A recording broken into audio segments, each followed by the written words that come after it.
ये भोजी बेटा भी गोर गेल लूनो संभाल खेलैया फ्री फायर कहैया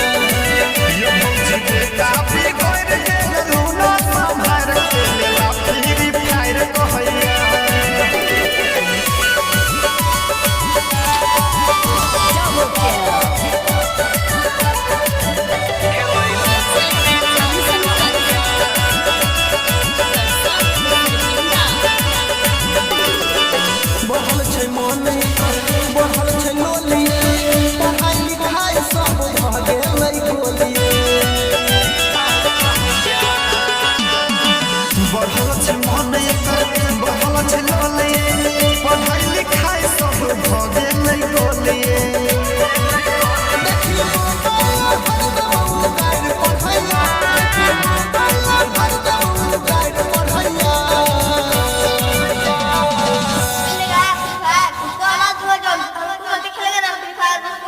ये भोजी बेटा भी गोर गेल लूनो संभाल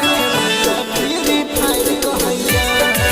ये भोजी बेटा भी गोर गेल लूनो संभाल खेलैया फ्री फायर कहैया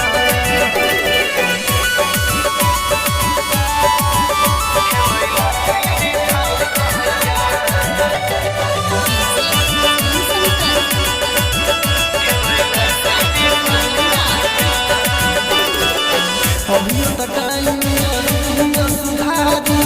मैना पहिरे है कोई जेत भारी अभी तक टाइम अछि लिया सुधारी